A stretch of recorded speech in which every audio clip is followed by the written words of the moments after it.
کیا جہاں میں ہے غم خار، کون آل نبی کا پیرو ہے، کس کی نسلیں ہیں دین میں غدار، اب نہیں جان کی کوئی پرواہ، منتظر آپ کی سپاہ۔ لبیک یا مہدی، لبیک یا مہدی، لبیک یا مہدی۔ دوسرا سوال یہ کیا جاتا ہے کہ کیا ان فروق میں سے ایک یہ فرق بھی تھا کہ اخباری علماء تقلید کو حرام قرار دیتے تھے اور اصولی جائز قرار دیتے تھے یا عام لوگوں کے لیے واجب قرار دیتے تھے؟ ان کا حرام قرار دینے اس سے کیا مراد ہے؟ حقیقتاً تقلید کی حرمت والا مسئلہ، جس طرح میں نے عرض کیا ہے پہلے بھی، یہ اساسی اختلافات میں سے نہیں تھا۔ خود صاحب ہدایت نے جب ان کا شمار اخباریوں میں سے ہوتا ہے، جب اختلافات لکھے ہیں وہاں تقلید والا مسئلہ نہیں لکھا، کیونکہ حقیقتاً اصل جھگڑا یہ نہیں تھا کہ تقلید جائز ہے یا حرام ہے، اصل جھگڑا یہی تھا کہ اجتہاد میں کتنی وسعت ہے، مدارک میں جہاں سے حکم لینا ہے، یہ اصل مسئلہ تھا۔ البتہ چونکہ اس قسم کا اجتہاد اخباریوں کے نزدیک جائز نہیں تھا، تو ایسے اجتہاد کی تقلید کرنا بھی پھر آٹومیٹکلی جائز نہیں تھی۔ لیکن کون سی تقلید؟ کہ جو ایسے مجتہد کی جائے جو اس قسم کا اجتہاد جو ان کی نگاہ میں درست نہیں ہے، ورنہ ہر قسم کی تقلید کو حرام نہیں کہنا چاہتے تھے۔ قطعاً ان کا یہ مطلوب نہیں تھا کہ عام بندہ جو قرآن و حدیث کو نہ بھی سمجھ سکتا ہو وہ علماء کے پاس نہ آئے، ان سے نہ لے مسائل، آزاد زندگی بسر کرے، آوارہ گھومے پھرے، اس پر کوئی احکام نہیں ہے شریعت کے۔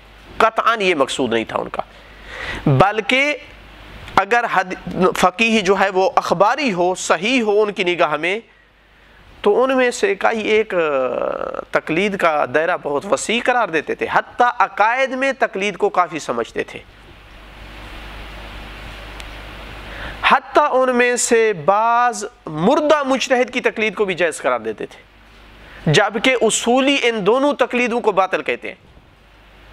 تو اس کا معنی یہ ہوا کہ اخباریوں کے نزدیک تقلید مطلقاً حرام نہیں ہے۔ یہ غلط ہے اگر کوئی کہے مطلقاً حرام ہے، ہر قسم کی تقلید حرام ہے، نہ، ان کے ہاں وہ تقلید حرام ہے جو ایسے مجتہد کی تقلید ہو جو اپنے اجتہاد سے استنباط کرتا ہے حکم کا، ورنہ اگر فقیہ ان کی نگاہ میں وہ اخباری فقیہ ہے تو اس کی رائے حجت رہتی ہے، حتیٰ مرنے کے بعد بھی، حتیٰ عقائد میں بھی۔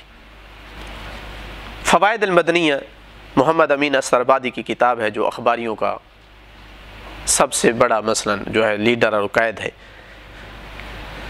300 صفحہ نمبر پر کہتا ہے کما لا اجتہاد عند الاخبارین لا تقلید، جیسا کہ اخباریوں کے نزدیک اجتہاد نہیں ہے تو تقلید بھی نہیں ہے۔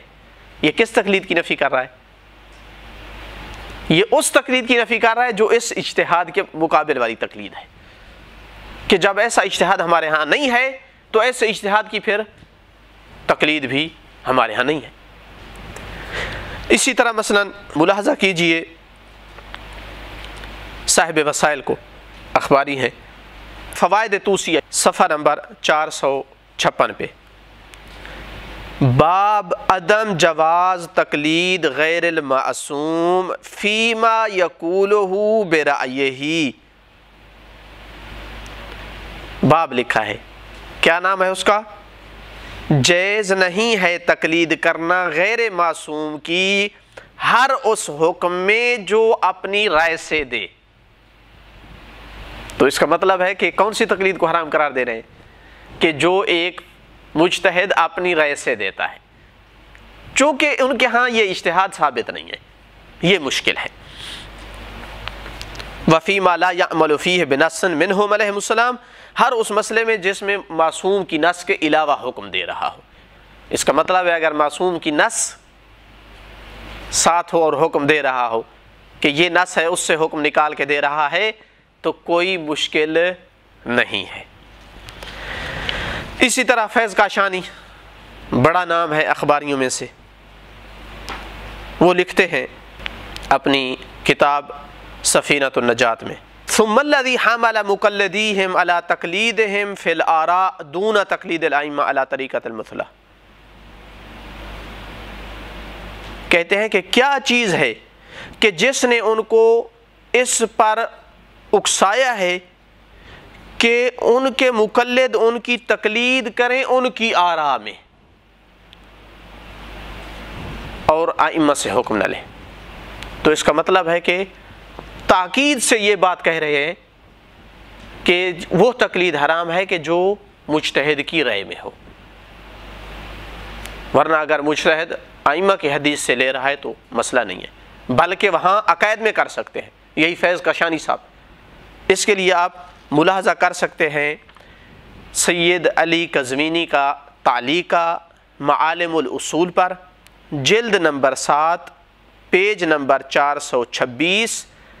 اس پہ وہ مختلف اقوال نقل کرتے ہیں کہ کیا عقائد میں تقلید کافی ہے یا نہیں، کیا یقین اور قطع ضروری ہے یا ظن بھی کافی ہے. تو یہ قول کہ عقائد میں ظن کافی ہے اگرچہ تقلید سے حاصل شدہ ہو، ظن کافی ہے، عند اللہ انسان بری ہوگا اگرچہ اس نے ظن سے لیا ہو اور تقلید کرتے ہوئے. کون ہے اس کا قائل؟ 3-4 نام لکھے ہیں، ان میں سے ایک فیض کاشانی کا نام ہے. تو اس کا مطلب ہے کہ ان کے ہاں تقلید حتیٰ عقائد میں ہو سکتی ہے، لیکن بشرط یہ کہ بھائی نصوص ہوں سامنے، ان سے لیا ہو.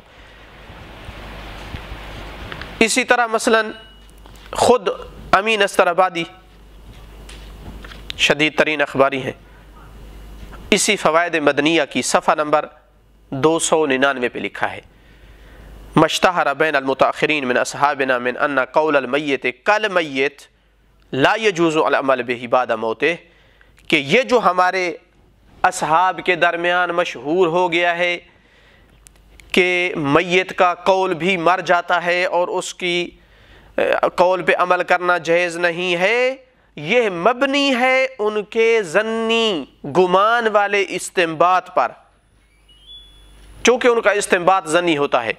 اما فتاوی الاخباریین من اصحابنا، ہمارے جو اخباری اصحاب علماء ہیں ان کے جو فتاوی ہیں، فہیا مبنی علی ما ہوا صریح الاحادیث او لازم ہی، چونکہ یہ مبنی ہوتے ہیں واضح حدیث پر یا اس کے لازم سے ماخوذ ہوتے ہیں. فلا تموتوا بموت المفتی، پس ہمارے اصحاب اخباریوں کے آراء اور اقوال ان کے فتاوی مرنے سے نہیں مر جاتے، صرف انہی کے نہ. وَكَذَلِكَ فَتَاوَى الْمُتَأَخِّرِينَ الْمَبْنِيَّ عَلَى صَرِيحِ الْحَدِيثِ أَوْ لَازِمِهِ الْبَيِّنِ، اسی طرح متأخرین کے فتاوی، یعنی کون متأخرین؟ یعنی اصولی مجتہد. اسی طرح اصولی مجتہد کے وہ فتاوی کہ جو واضح حدیث سے یا اس کے لازم بین سے لیے گئے ہوں، لا تموتوا بموت صاحبہا، وہ بھی صاحب کے مرنے سے اس کے فتاوی نہیں مرتے ہیں. لیکن آخر پہ کہتے ہیں التمیز بین القسمین صعب علی مقلدیہم، کہ ان کے مقلد کیسے تمیز دیں کہ ہمارے اس مجتہد نے یہ فتویٰ صریح حدیث سے لیا ہے اور یہ اس کا اجتہاد تھا، تاکہ اس پر عمل کرے اور اس پر نہ کرے. اس میں فرق کرنا مشکل ہوتا ہے. تو لہٰذا خلاصہ کلام یہ ہوا کہ وہ لوگ ہر تقلید کو حرام نہیں قرار دیتے تھے. قطعاً ان کا مقصد یہ نہیں تھا کہ عالم سے پوچھ کر عمل کرنا مطلقاً حرام ہے، یعنی جس بندے کو حدیث سمجھنے کی صلاحیت اس میں نہیں ہے وہ آزاد گھومے، اس پر کوئی جو ہے نہ سوال ہے نہ جواب ہے، ایسا ان کا قطعاً مقصود نہیں تھا.